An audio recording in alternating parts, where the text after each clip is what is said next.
Hi, everyone. Welcome. Thank you so much for joining the call tonight. My name is Lone. I'm the National Co-Director at Rising Majority. And before we go any further, I'm going to turn it over to Flavia and our interpretation team to go through some quick notes about language justice this evening. Thank you so much. Muchas gracias. So these are the instructions to access interpretation into Spanish. Para activar la interpretación en español, por favor, busquen los 3 puntos en su pantalla que dice More o Más y vayan ahí, opriman ahí y luego toquen interpretación de idiomas. Y luego opriman español si quieren escuchar en español. Si están conectándose desde un celular, al finalizar toquen donde dice finalizado arriba de toda la derecha. Y si tienen algún problema, déjenos saber por el chat. Y eso es todo. Muchas gracias. Thank you so much. Over to you, Lone. Thank you, Flavia, and thank you everyone for joining again tonight. We see that folks are sharing their names and where they're calling in from in the chat. Please continue to do that. Folks calling from all over California, Richmond, DC, Pennsylvania, Cape Cod, Indiana, Virginia, Pensacola, folks from coast to coast who are answering this call. And like many of you, I am first and foremost a person of conscience who is enraged and heartbroken and fed up with the ways in which the political elite and these corporations are seeking to profit off of our suffering. We called this call tonight because we know that one of the best ways to honor our grief and our rage, one of the best ways to honor our communities who have been under so much tremendous attack, which we will make sense of together this evening, is to move into action. And so I just want to say again, welcome and thank you so much for all that you are already doing and all that you'll continue to do through the course of this weekend, over the next few weeks and months and days, because we know that this fight for a democracy and for an economy that actually works for all people instead of lining the pockets of corporations, it's going to be a long one. But the best part is that we're in this together. So before I, go any further, want to give you a sense of how we're going to spend this next hour. We're going to make meaning together. We're going to get a sense of what exactly are we talking about when we say no to war, no to ICE, why are we going after these corporations, and what do we actually mean by corporate profiteers? Who are they? What are they up to? But most importantly, what can we actually do about it? So you're going to hear from some really incredible human beings, organizers, movement builders from all across the country who are dedicating their lives to this important work of resisting all that is bad in this moment and setting the foundations to build what is good and what is to come. And what we know our communities here in the US and around the world deserve, whether they are in Venezuela, in Palestine, in Minneapolis, in DC, Los Angeles, wherever they are. We want to be a part of constructing the future that dignifies and honors our lives while we are here. So I'm going to kick it off first to Ivana, who is the Chief Campaigns Officer with Florida Rising, who's going to take some time to ground us in why we're here. And I want to invite folks to really deeply listen, to really land here into this call. It's a little strange because we're all virtual. It's different than being together in person. But as much as possible, really want to invite folks to be present to what Ivana is going to be sharing. She's a longtime organizer. I'm really grateful to have known her over the course of many years. We've been in the streets together, and she has been consistent in her commitment to fighting for our communities, no matter where they are. So I'm going to hand it over to you, Ivana, to get us started on why we're here tonight. Thanks, Sloan. First, before I jump into my prepared comments, just want to send a lot of love and light to the folks in Minneapolis and Portland, and the victims out there today at the hands of ICE. It's a lot of love. So, as Lon said, my name is Ivana Gonzalez. I have been organizing in the United States movement for social, racial, and economic justice for 15 years. I started doing that in college. That's when I first met Lone in North Carolina during the rise of Occupy Wall Street, Black Lives Matter, and Moral Mondays. I've worked on and been a part of fights to end police ICE collaboration during the Obama years, campaigned for police accountability, rent stabilization, redistricting reforms, and a bunch more things. Today, my day job is as the chief of campaigns at Florida Rising. We're a statewide membership-based organization building political power with Black and Brown Floridians. But before any of that, I'm a first-generation Venezuelan immigrant. I grew up in Miami, in Doral, a neighborhood which lots of you may have heard of by now. It's a neighborhood so Venezuelan that it wasn't until I was in middle school that I realized we were actually a small minority in the city. I'm here tonight because I want to be a part of building a movement in the US that is capable of stopping US control over my home country, and feel profoundly that doing that will require us to avoid the trap of binaries that has left us hedging on Venezuela. We cannot fight our own increasingly authoritarian president while defending authoritarianism abroad. We need to be clear that we are a pro-democracy and anti-authoritarian movement if we are to be taken seriously by the segment of Venezolanos and Cubanos and Nicaraguenses that our coalition should be a home for. To take a step back, I want to tell you a little bit about me. My immediate family and I left years before Chavez took office. And in the last 10 years, at least 24 family members have left Venezuela. They're scattered all over the world in Panama, Colombia, Chile, España, Germany, and of course, the United States. They are a part of the 8 million people, about 23% of the population, that have left Venezuela since 2014. They left because the realities of staying were more unbearable than leaving everything behind and starting from scratch, often to xenophobic places with strong anti-Venezuelan sentiment. I have spent so much of my adult life trying to figure out Venezuela. Many of the people who gave me my movement education and exposed me to the people's history of the United States and the world taught me that we are in a global struggle for working people. They educated me about Martin Luther King's warning of the three evils: racism, economic exploitation, and militarism. I am crystal clear on the history of US intervention in Latin America, the propaganda machine, the sanctions, the uphill battle that movements that dare to question the logic of capitalism face. And as much as I am Venezuelan, this movement is also my community, and feeling at home here matters really deeply to me.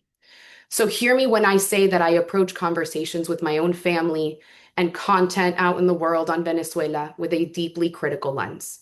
And I did not come to what I'm about to say lightly, because it puts me at odds in many cases with people in this movement who I deeply love and respect, and I've been to battle with time and time again.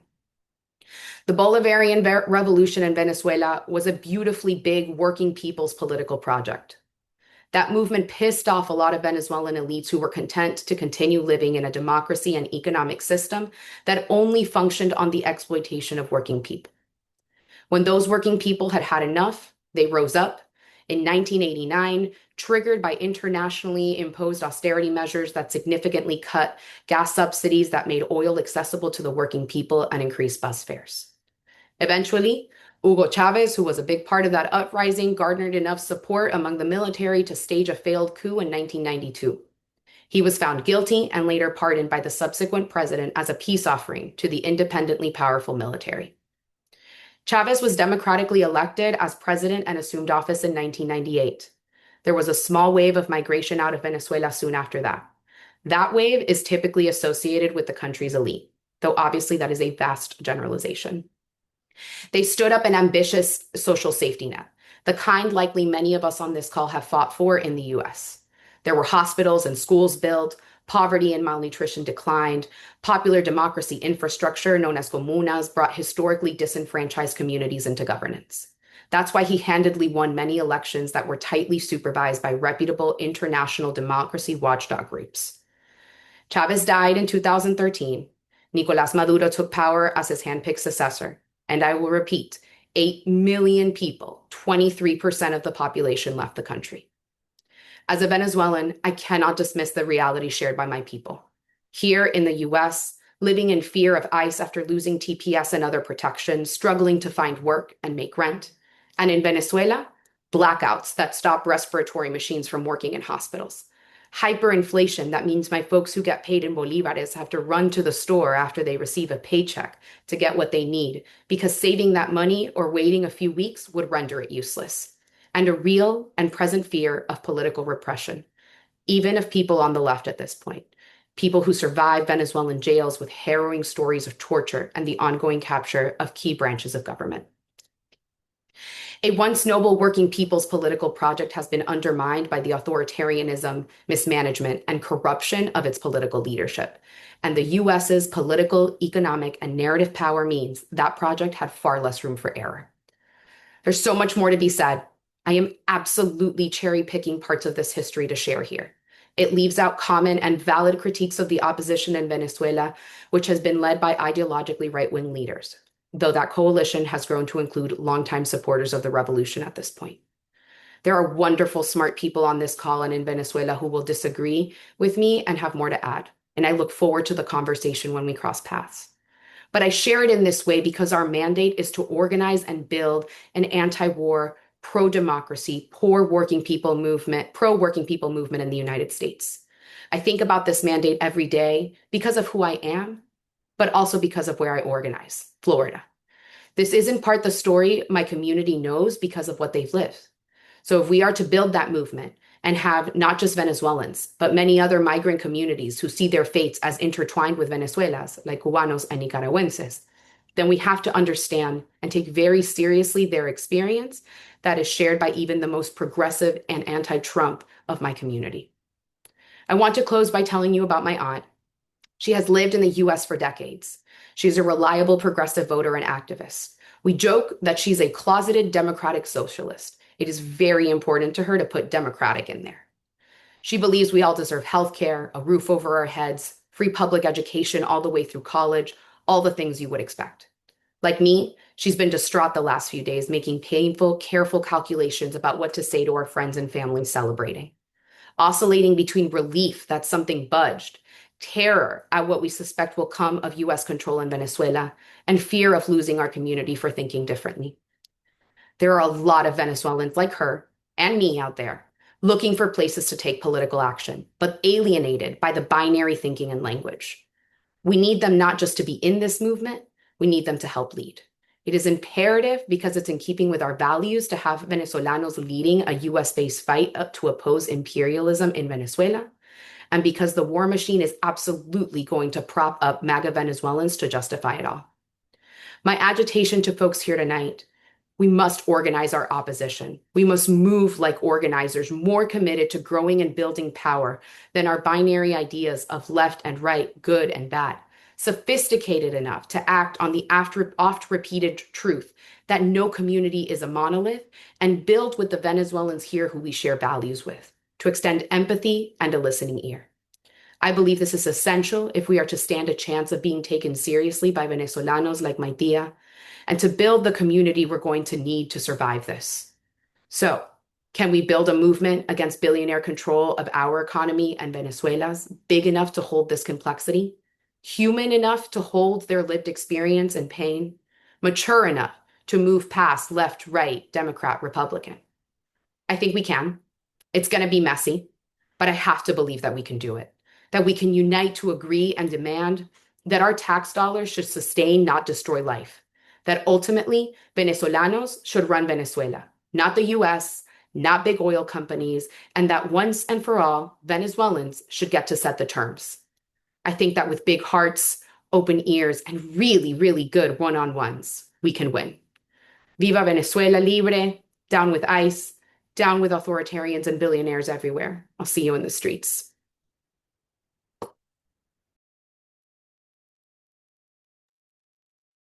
Thank you so much for that, Ivana. And thank you, everyone, for listening and taking a moment just to absorb that and to really heed this call for unity. That ultimately we are on this call, we are organizing together because our position is there should be no war in Venezuela. There should be no attacks on our communities from ICE. There should not be any profits from corporations that are seeking to undermine and scapegoat our communities. That Venezuela should be, decisions about Venezuela should be made by Venezuelans. That's our basis of unity here tonight. And again, I just want to appreciate Ivana for sharing her critical perspective and again for reiterating this call for unity, especially for those of us who are organizing here in the United States and from the heart of empire. So we're going to have another speaker join us here shortly to continue to make meaning of this moment. And as we open this call, we acknowledged and recognized the ICE killing of Renee Nicole Good in Minneapolis. That just happened yesterday, and others were also sharing in the chat of two shootings by Customs and Border Patrol in Portland. And clearly, what we are seeing is that U.S. militarism is out of control, which is why, again, this call is focused on building a fighting movement against ICE and against war, and to really make these corporations pay. So I'm going to introduce now Greg from SEIU Local 26, who is going to ground us in what is happening in Minneapolis, and again, invite folks to listen deeply and to be present to this conversation. Hey, folks. It's just so hard to talk with folks tonight about some of these just incredibly painful things that are happening in my community here in the Twin Cities, and very appreciative of many of the folks on these panels and in the room were some of the folks who taught us in the Twin Cities what we were going to be facing when the Border Patrol and ICE came to our city. So, just a part of a big community here trying to learn together how we can fight for an end to this. But in the Twin Cities, and again, my name is Greg Namaker. I'm president of our local SEIU Local 26. That represents about 8,000 property service workers in the Twin Cities. Back in early December, we got the first wave of additional ICE agents. Obviously, they've been operating in our community for a long time, but got a huge new wave of about 200 folks attacking our communities. And then, of course, in the last week and a half, had a second wave of another 2,000 folks coming in daily, two large military planes coming in with new ICE agents to descend on our community. Obviously, it's gotten a lot of coverage just in the last few days with the murder of our sister Renee, a trained observer in our observer networks. And the stories, again, many of you come from cities that have seen this yourselves. They've been going to a school a few blocks away from here, Roosevelt High School, and dragged people out of the hallways. We represent Uber Lyft drivers. Many have been stopped on the side of the road as they were trying to pick someone up by the airport, and their cars just abandoned there on the side of the road. We at Local 26 have had 13 members that have been abducted just in these last few weeks. Johnny Ayers is one example of a brother who had the courage to stand up and help bust his company for a huge wage theft, prevailing wage set of violations. He was just arrested and deported, of Venezuelan descent. Don Vicente, a window cleaner who worked in this country for 30 years, hanging off the side of buildings. who fought and went on strike twice to win a apprenticeship for window cleaners to help make all window cleaners safer. He was arrested, abducted, and deported. So in the midst of all of this pain, our community's response has also been really beautiful, and I think that is a piece of hope to bring. I mean, we who are in these movements know that we have to get our joy and our power from those around us. We have to trust and love the folks around us as we build this, and it has been true. Whether there's not only the brigades of folks going out and doing rapid response, which has been amazing, as we've seen across the country, neighborhood signal chats, going to schools, walking kids home. Also, we've seen a lot of folks driving out to buildings in the middle of the night, 2, 3 a.m. in the morning to pick up workers to get them home safe. People who don't know each other, they've never met before, but they're connecting through various mechanisms and suddenly get a bond. Some of them don't even speak the same language, but are starting to have a beautiful relationship because they're in struggle together, because they're trying to support each other in these dark times.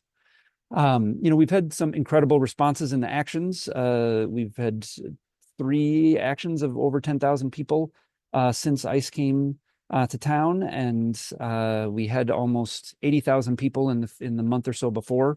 It's about 3% of the metro area's population. So a lot of people are coming out. A lot of people are horrified and pushing back.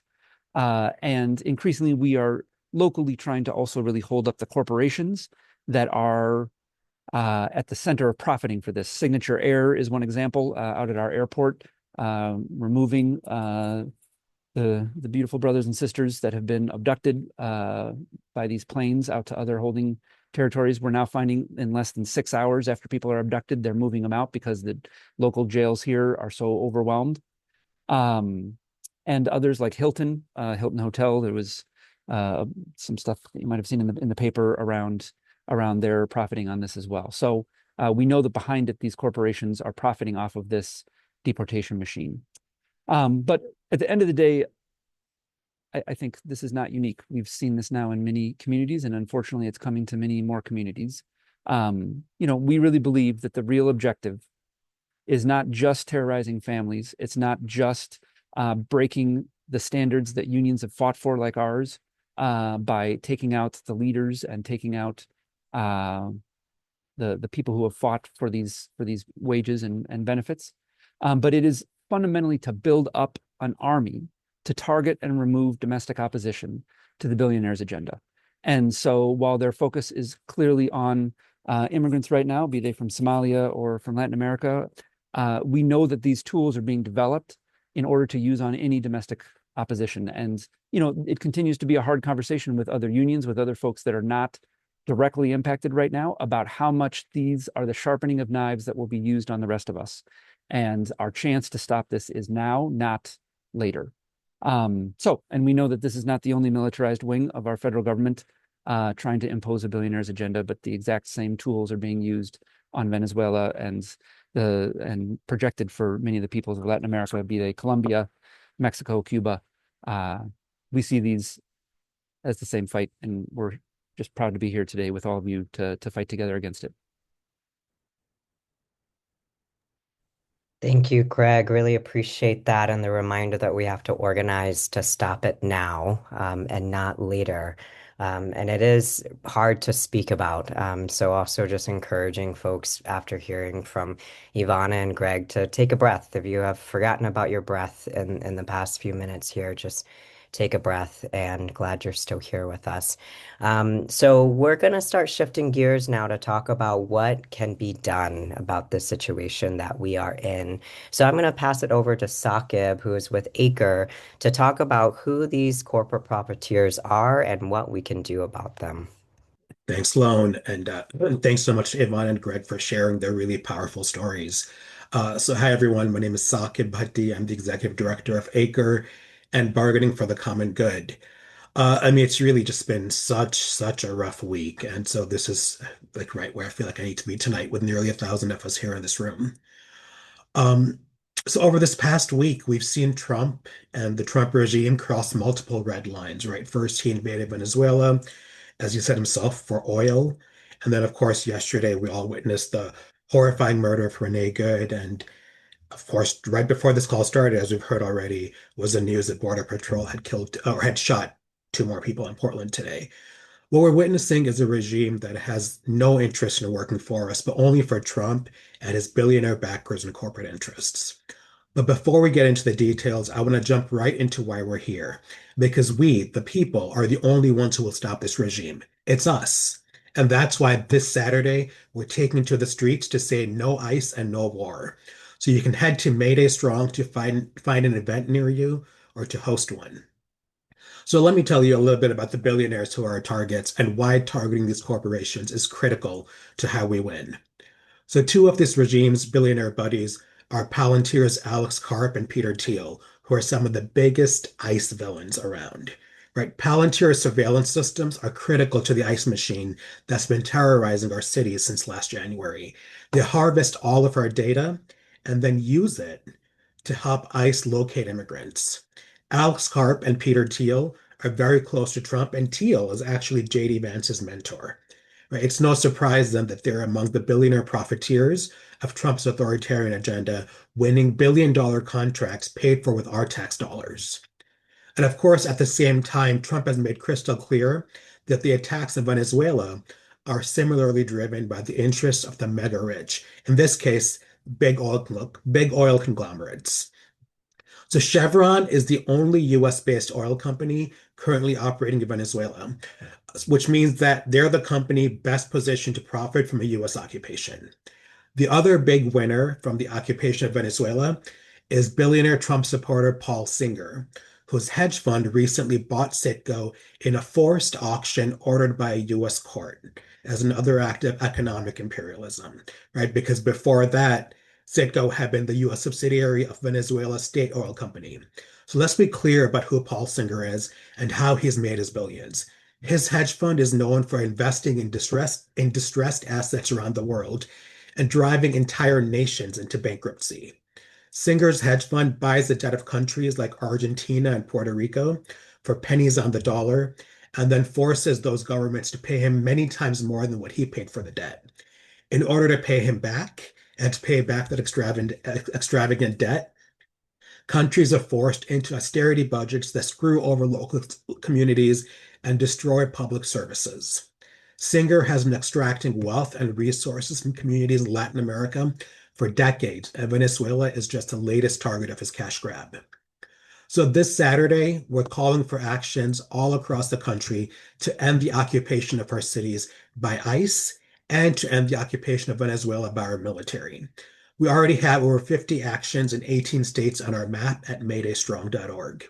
If you don't see one near you, you can sign up to host one by clicking the button at the top of the page.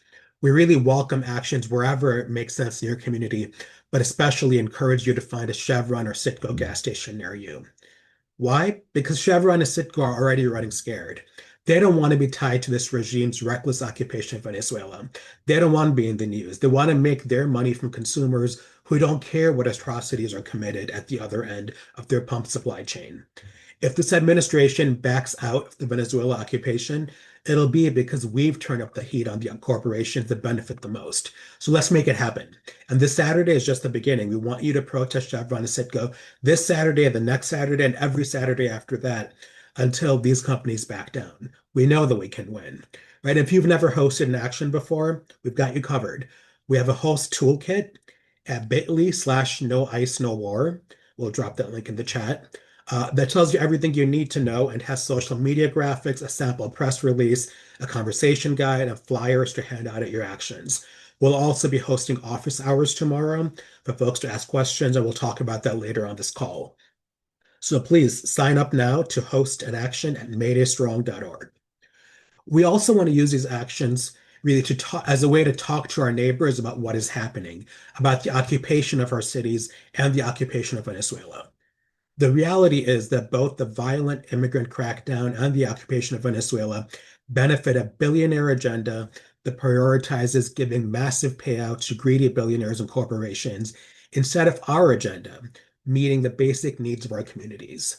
We could all have healthcare, living wages, affordable groceries, and so much more if we had a government that worked for us instead of trying to kill us.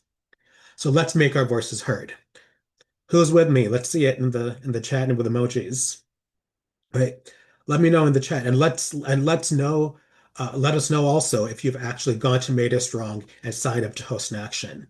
And we know always that but especially in light of the murder yesterday in Minneapolis and the shootings today in Portland, safety is a big priority. So we want to state the obvious, which is, of course, that all of our actions will be peaceful.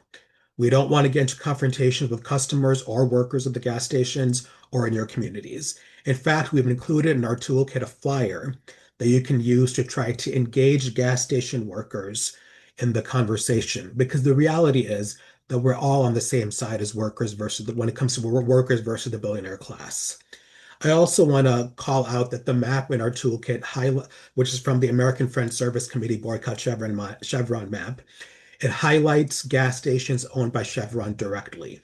Most gas stations in this country are franchised. That means they're owned by small mom and pop businesses, often by people who look like me.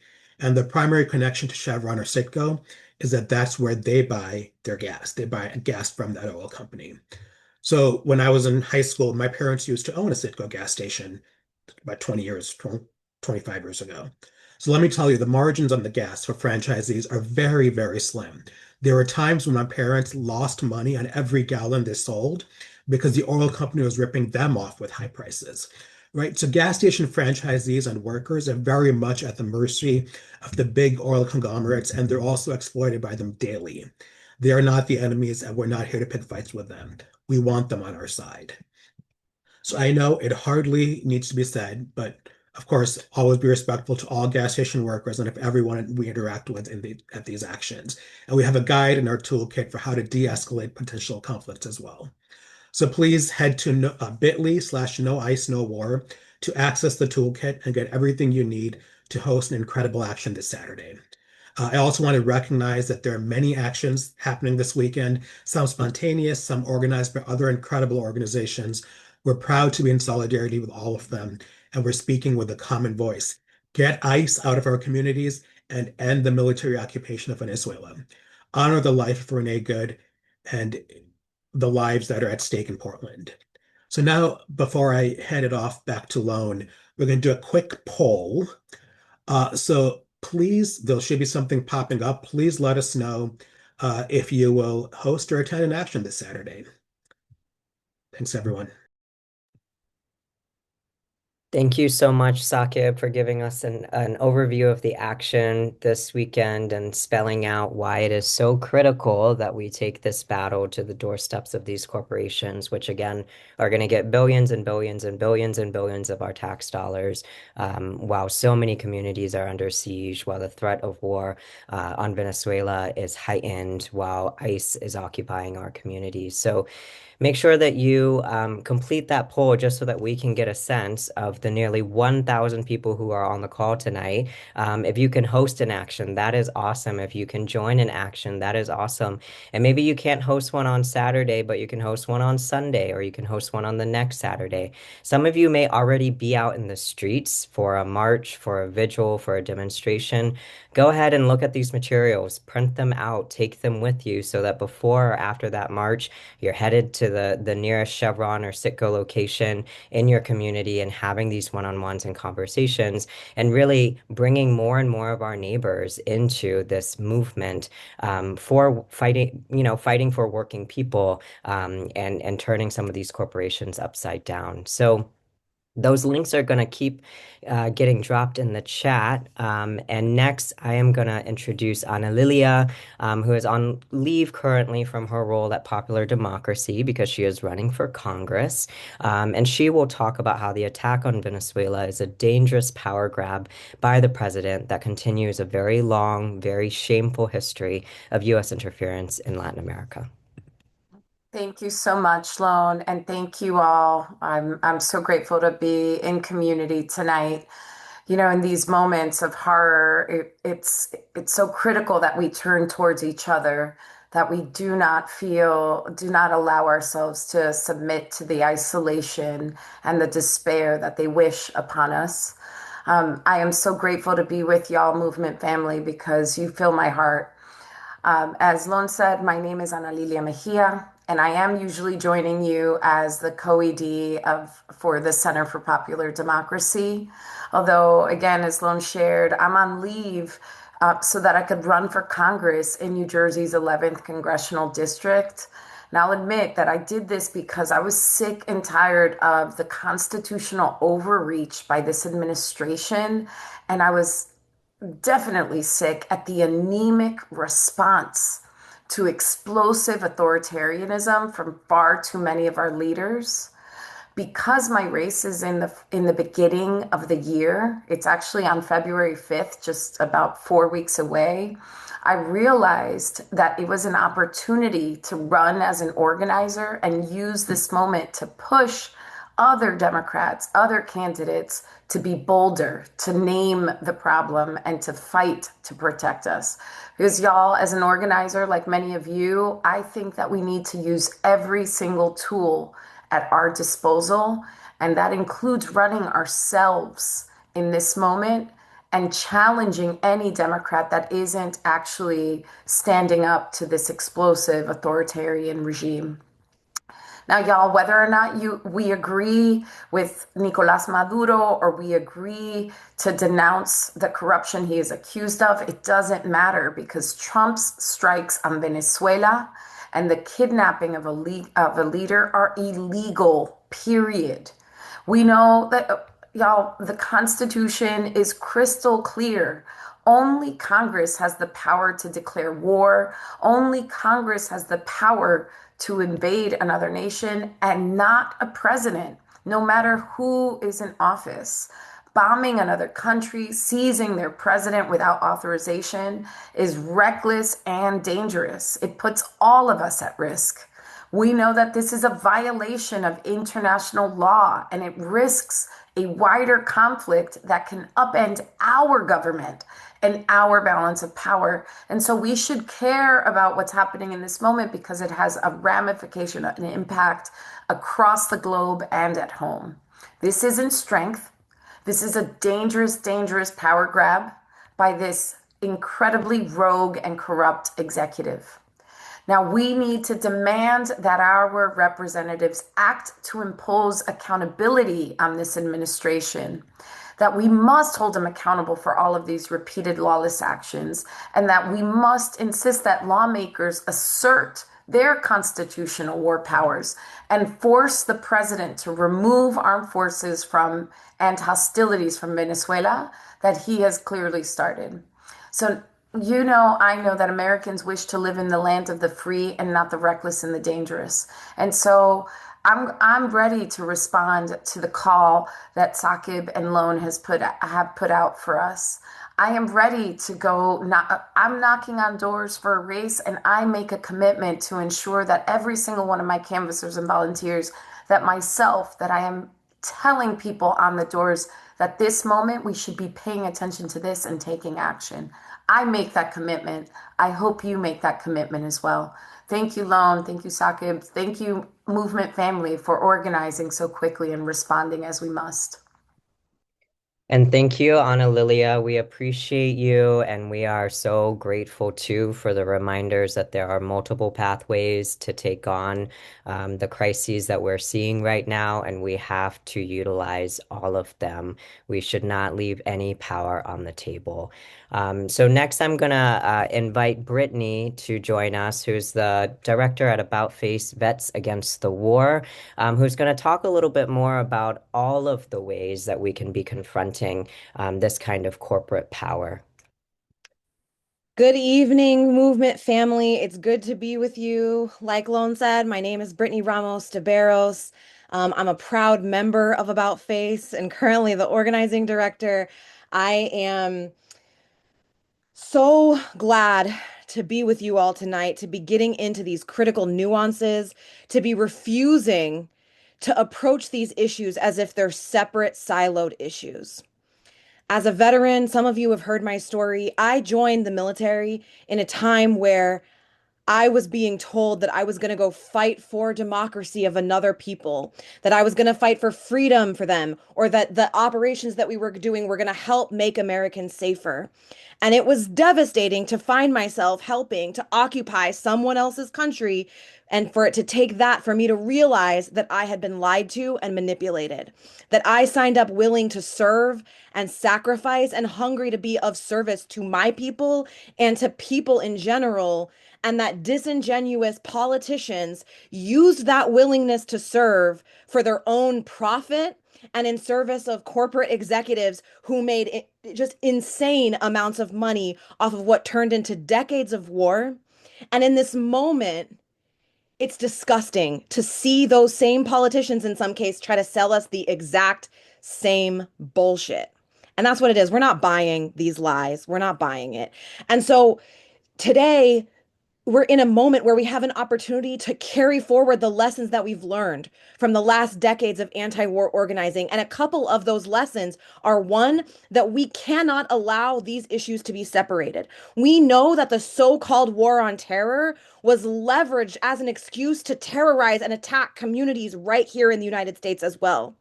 We know that the money, the millions and billions of dollars that were spent wreaking devastation and destruction, harming, injuring, killing thousands and thousands of people abroad is money that also left our people without health care, without the ability to afford housing, without the most basic things that they need to live a dignified life. And so in this moment, we're at this crisis crossroads where many people are going to be tempted to say, war? Are we protesting war this weekend? Or are we protesting ICE this weekend? They're the same system. It's the same agenda, like so many people have said. And that's not new, right? We know that the system that wants to legitimize state violence by claiming people are claiming people that they deserved what they got, right? That they deserved it because of some action that they took, is just trying to find an excuse to legitimize the same kind of state violence that then is being used to claim that no one was hurt in our bombing attacks, despite the fact that dozens of Venezuelans were killed, even more lost their housing. And that's before we even talk about sovereignty and bigger principled questions like that. And so we're in this moment where we have the opportunity to stand in the breach and say that we refuse to allow these issues to be separated because we know that they're connected. And we are going to say no ICE, no war this weekend. We want ICE out of our communities and we want no occupations anywhere. At the point that the Minnesota governor, or mayor in Minneapolis is saying, get the F out, and ICE is still there, that's an occupying force, right? How is that any different, really, than an occupying forces that we're sending around the world in other places? And so as a veteran, I can't unsee these connections, right? And I'm asking all of us to hold that and to refuse to kind of fall into this siloing and separation that essentially is weaponized to try to keep us divided and keep us separated. At the end of the day, like so many people have said, we're here to fight together for a future where we're investing in life and care, not death and destruction and violence, whether that's here or abroad. And so today, we kicked off one of our first mass actions that I think were called for outside of the immediate protest, which was a gas strike. We said, if this is going to be an occupation for billionaires, we're not going to fund it. We're not doing that. And that's a lesson learned. In the last 20 years of war, we did so many different angles of advocacy. And this time we're clear. We have to advocate in every arena that we possibly can. And one of those is with our wallets. If you refuse to buy gas today or you didn't buy gas today, put it in the chat. I want to see who participated. We said, we're not buying gas. We said, cut the fuel for this occupation. We're striking the pump. And that was a wildcat style consumer strike we called for, which means it's just the beginning. Look at that. Look at all those people who participated. We know that thousands and thousands of people participated just from the social media traction that we got. And this was just a quick initial first step. And so the next step, we're going to keep building on this. We're going to keep building momentum. We're going to keep getting this until it breaks through the mainstream. It's a simple, easy thing we can do alongside our protesting of Chevron and Citgo specifically, is to just invite people to wield their wallets to make our leverage seen and register our resistance. So you all are hearing it first. This is not out there in the public yet, but our next strike day, mark your calendars. Our next strike day is going to be January 19th. That's going to be our next day. We all say we're not buying gas. Okay, so you can start spreading the word on that if you'd like. We will get graphics and next things up. And if you didn't hear about it yet and you're just hearing about this, don't worry because you can join us for the next one. And that's the whole point. The other thing I want to highlight is that we planned the first gas strike today because we knew that the Senate War Powers Resolution was getting introduced. And guess what? For the first time in years, a war powers resolution restricting the president's use of military force got passed in the Senate.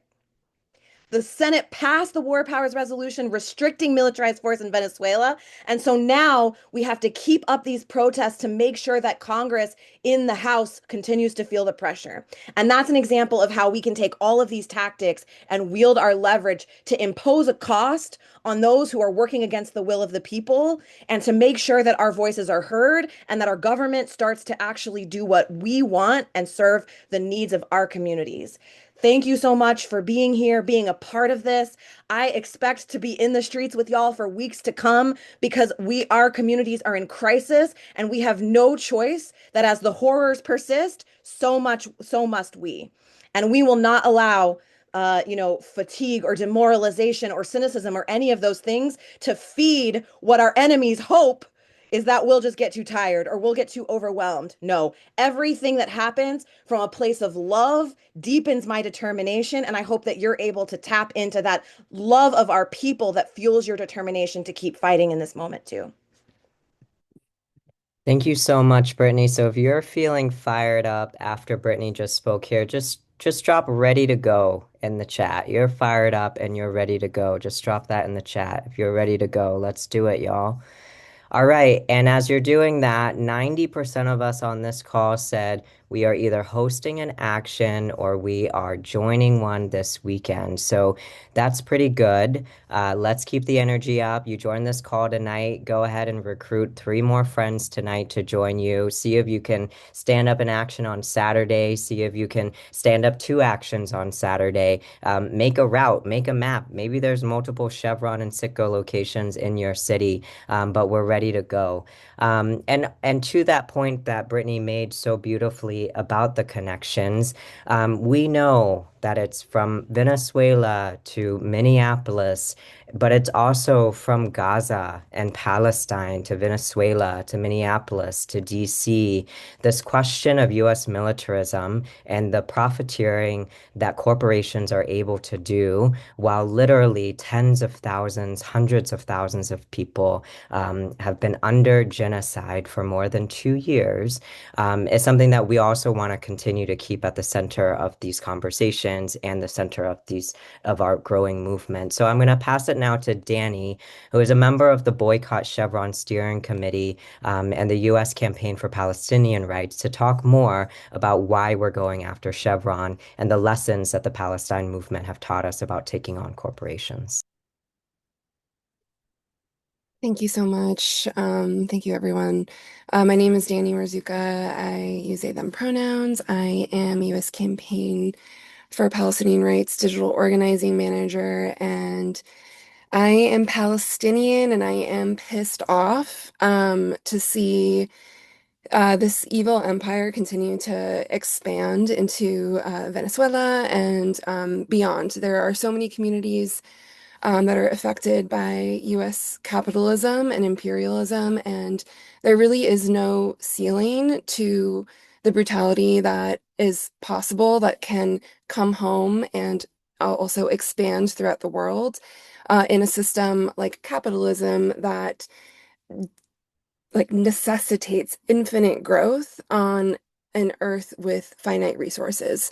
So no one is going to stop Chevron, but us, the people. And it's really heartening to see so many people in this room with so much energy and so much energy for Palestine in the chat. To give you a little bit of history, the Palestinian-led boycott, divestment, sanctions movement launched the Boycott Chevron campaign in 2022. And, we have been going, slowly but surely, and it wasn't until last year that Chevron even acknowledged the campaign, and that was because the United Methodist Church endorsed the boycott. And so I invite everyone here, to also think about your communities that you can bring in to endorse this boycott, because we don't know the impact it will have. And while um, our two-pronged approach here is to popularize the boycott, which everyone here is doing that, and we can commit to talking to one person every week to get them to boycott Chevron, and that will make an impact. And also what we're seeing is corporate pressure strategies really being very effective. So I want to uplift, the Avelo campaign that got Avelo Airlines to drop the DHS deportation flight contracts. And this is just a really wonderful example of pressuring a movable secondary target to intervene on a deeply complicit primary target like ICE, which, by the way, is also trained by the Israeli occupation forces. Palestine has been a laboratory for the war industry for so long, and stands in solidarity with the people of Venezuela and the people here in the US who are resisting. And one way that you can do that in a way that really meets our enemy where they're at is tarnish the brand.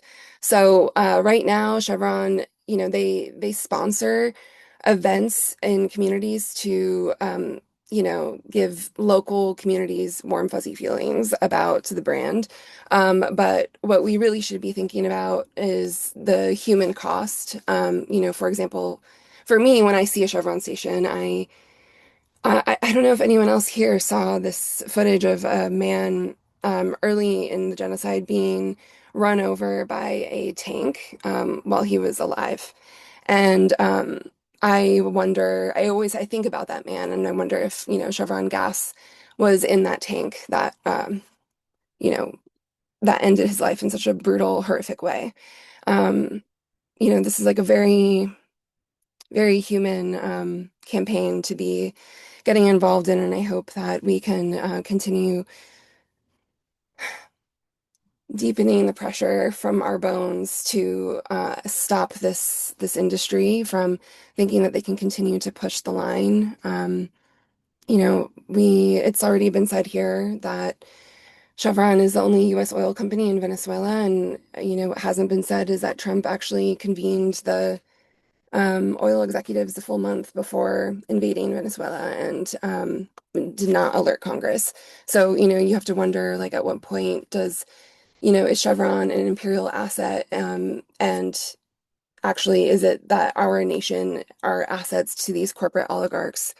Um, so that said, I want to also acknowledge that Chevron Chevron is the genocide industry. They are not just, you know, like they own the oil off the coast of Gaza that rightfully belongs to the Palestinian people. But they also, send hundreds of millions of dollars in tax revenue into the Israeli government. They supply nearly 50% of Israel's electricity grid, which um, in this moment is keeping settlers warm in stolen Palestinian homes while infants literally freeze to death in tents in Gaza that are flooded. Um, and Chevron is deeply complicit, deeply, deeply complicit in so much harm and suffering, from Palestine to Venezuela to Ecuador. And that is coming home to roost here in the imperial core as well, because the oil that, if the US is successful in stealing from Venezuela, it would need to be refined in refineries in the Gulf Coast. And these are low-income Black indigenous communities that will continue to suffer from the fossil fuel pollution of that act. So I want to say that what you can do if you're a research nerd, you can escalate and get your people together and research to see if your local government is invested in Chevron.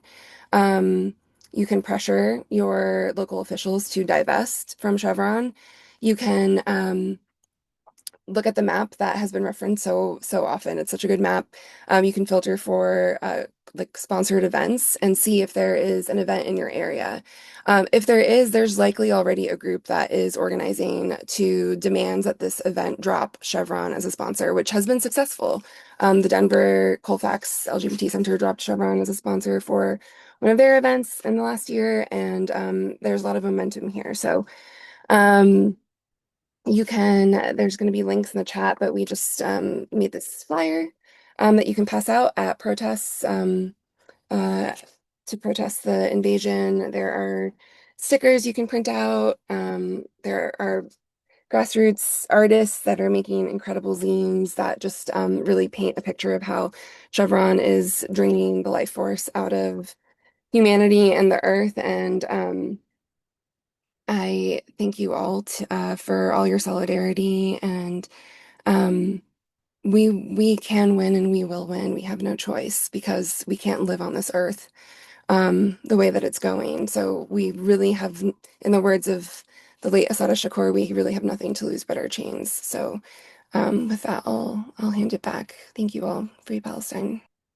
Thank you so much, Danny. Free Palestine. And again, folks can find the links to the Boycott Chevron campaign in the chat. You can also find it in the toolkit for the actions this weekend. So remember, as you're out there having conversations with your neighbors and community members, these are all of the connections to be drawing on and to incorporate your own stories. You know, we have to take on this fight because we are here in the center of U.S. empire. It is our duty, it's our responsibility, and it's also because we desire and want a different kind of future for our community. So I'm really grateful now to be able to introduce Luna, who's with Rich City Raise, who's actually going to talk about an action that they are planning for this weekend.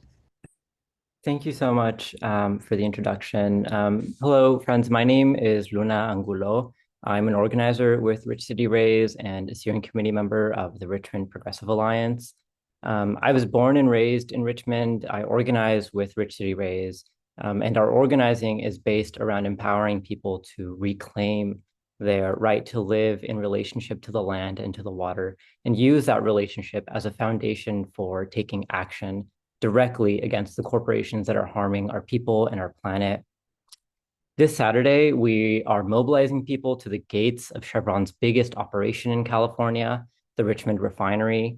Gate 14, where we're mobilizing people to, stands off of Castro Street in Richmond and is the main entrance to this refinery, which is the oldest and most polluting refinery in the state of California. Here in Richmond, we have lived alongside Chevron's massive refinery for over a century. It is the largest industry in Richmond. It's over 1,300 acres. It's a third of the city's industrial land. And the web of harms and dependencies between Chevron and the people of Richmond is covered in blood and toxic particulate matter. Chevron is notorious for its pollution of our local politics.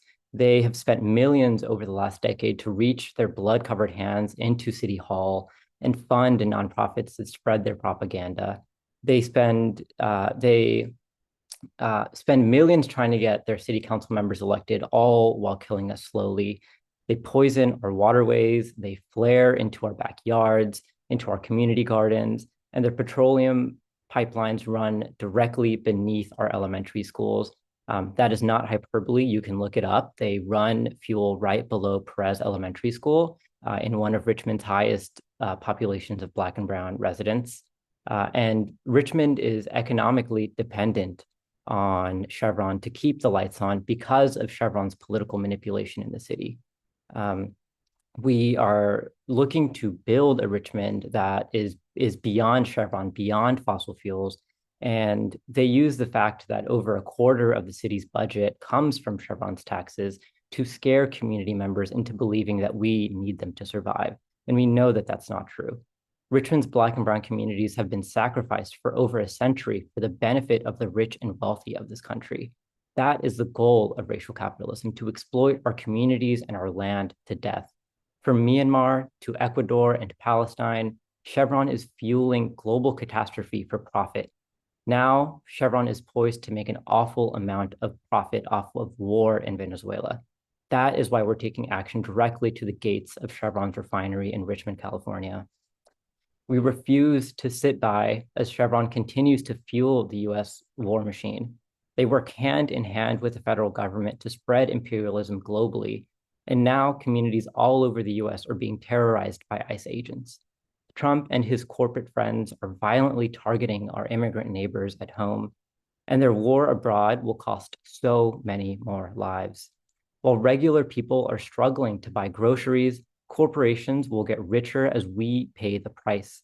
Chevron will continue to pollute and poison Richmond and surrounding communities, and the oil giant will continue to profit from US empire abroad and environmental racism here at home.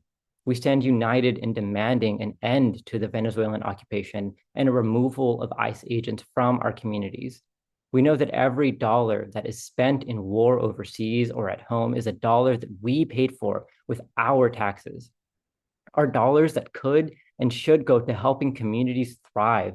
We could have better jobs, better schools, access to healthcare, and get our basic needs met, but not while our government works for billionaires and not for us. That is why we're asking people to join us, to stand strong and speak up. This Saturday, we're taking the fight directly to Chevron's doorsteps. Meet us at 2 p.m. at 100 Chevron Way, right off of the Castro Street freeway exit. You can set your map to the Chevron Technology Center. It takes you to the same place. We ask that you stand with Richmond, with all of our communities, and join us this Tuesday, or at 2 on Saturday. Thank you. Thank you so much, Luna. So if you're in Richmond, California, this Saturday, be sure to join folks there and take action. And a lot of folks have signed up. The map, I think, has doubled in locations just during the course of this call. And some of you are probably like, okay, I've signed up, but now what am I actually doing? Who am I doing it with? What do I need to print? What location should I be at? And so I'm really glad to now introduce Christina with the Oil and Gas Action Network to talk about support that will be available for you between now and Saturday. Hey everyone, my name is Christina and I organize with Oil and Gas Action Network. And I just want to highlight that we're going to be having office hours tomorrow afternoon/evening. So that's going to be 3:30 to 5:30 p.m. Pacific time, which is 6:30 to 8:30 Eastern, right? And I hope someone can drop the link to the Zoom registration in the chat. This is a really good opportunity to come and bring any questions that you have about organizing an action. If you're not sure where you might do an action, you're not sure what to bring, if you have some weird creative ideas and you just want to talk through it with someone, if you want to talk through how to get people to your action, any questions, I'll be there. Jeff Ordauer will be there and we'll be available to talk. So you can drop in anytime during those 2 hours. That's going to be 3:30 to 5:30 Pacific, 6:30 to 8:30 Eastern. So drop in anytime. Looking forward to seeing some of you there tomorrow. Thank you so much, Christina. So again, those office hours are happening tomorrow, 3:30 to 5:30 Pacific time. Click on that link, register so that you can come and ask your questions and workshop through your action for Saturday. We are, I know, a few minutes over, but please stay with us here till the very end. I'm introducing next Benjamin with Showing Up for Racial Justice, who's also going to be sharing about what SURJ's plans are on Saturday, so that you can start getting creative and thinking about your own cities. Hello, everyone. My name is Ben. I really want to thank you for your time. I know we are over, like I just said. I do appreciate it. This is very important. I have never done this before too, so I appreciate your patience with me. As I said, my name's Ben. I daylight as a software architect. I'm the dad of a wonderful 4-year-old, and I have a partner who whom I cherish very much. I live in Bristol, a small mountain town in a very conservative red region of New York, and I organize in the Greater Finger Lakes region. I've started two orgs, the Finger Lakes People's Union and Protest Art, to handle both local and national actions. On Wednesday, Austin from SURJ called me as a SURJ national member. He probably just wanted to check up and ask about supporting this action. However, I was grappling with a few things at the time and ended up having to vent to him before we could discuss the task at hand. Like many of you, I had just learned about the execution of Renee Good by ICE agents in Minneapolis. I watched the video of her just trying to leave while being rushed by armed, masked murderers. She wasn't involved, was just trying to stay safe. They shot her at point-blank range, and for no reason. Just the day before, my partner and 4-year-old son were with me at a demonstration. We were outside protesting, or outside Claudia Tenney's office, protesting her complicity with fascism. It was a great showing. We had a lot of support. I had no idea how much danger I put my family in. I still cannot believe how scary it is knowing that they could have been executed as well. This is a relatively new thought for me. My immigrant and minority friends and family have had this worry every day and have had it for centuries. It is my duty to stand alongside them because neither of us will benefit from billionaires profiteering off of war crimes and Gestapo-style tactics in our streets. After venting, Austin was hesitant to ask, but I pushed him to. He wanted to know if I was angry about Trump's war crimes and if I would support a protest against Chevron and Citgo, who will directly profit from these actions. I immediately said yes. As scared as I am, I know that I have to keep fighting back. I will take more measures to keep my family safe, but I will not back down. I need to show that there is a better way to do things and that there is a direct way to take action. It's important for me, but also for my family to see this and to know that a better future is on the horizon. It only exists if we stand and fight back. If you're angry, sad, or amped to make the change, then this is your call. Feeling uncertain is okay too. Being scared, upset, or angry is also okay. It's what we choose to do with these emotions and the resulting energy that matters. You can channel this energy into good and make a difference. Join me on Saturday from 2 to 4 at the Rochester Citgo on North Clinton Avenue in New York, and show our communities that we do not have to support those who profit from war crimes. If you can't make it out for whatever reason this weekend, SURJ is also hosting an action hour online next Wednesday at 8 p.m. Eastern, where we will be taking action to end the occupation of Venezuela. SURJ organizes white allies like me to show up, but anyone is welcome on this call. We'll be dropping the registration link in the chat, as well as other registration and relevant links. Again, I really want to thank you all for your time and patience and your understanding and your commitment. I appreciate every single one of you. Thank you. Thank you so much, Ben, and I hope that you see all of the love in the chat for you, for modeling what it means to love our people and to act courageously, even when we are scared. And that may happen a lot over this next period of time. There is no telling what is exactly on the agenda of these corporations and billionaires. And we have seen over the past few weeks and over this past year that we're facing a level of escalation, and it's deeply human. deeply, deeply human to be afraid. But we make each other more courageous. And Ben, I think you just made the whole call more courageous as well. So I want to say thank you on behalf of all of us. And we are wrapping up here. And I want to say thank you to all of you for continuing to show up.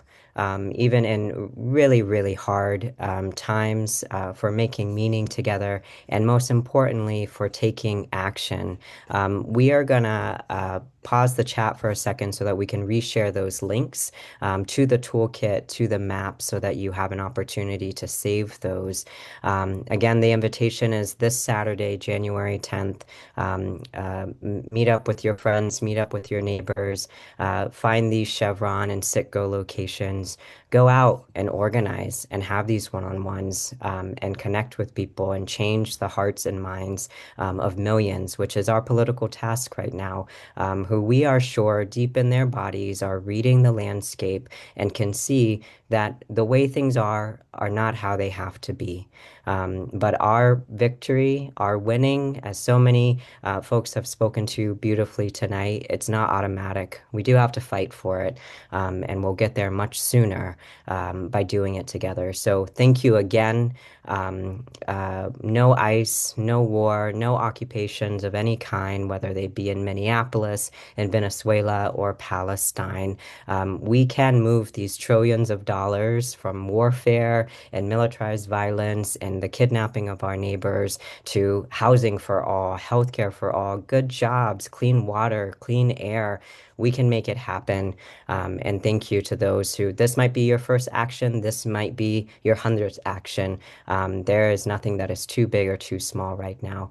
So thank you again for everything that you are doing. Take care, and we'll see you in the streets.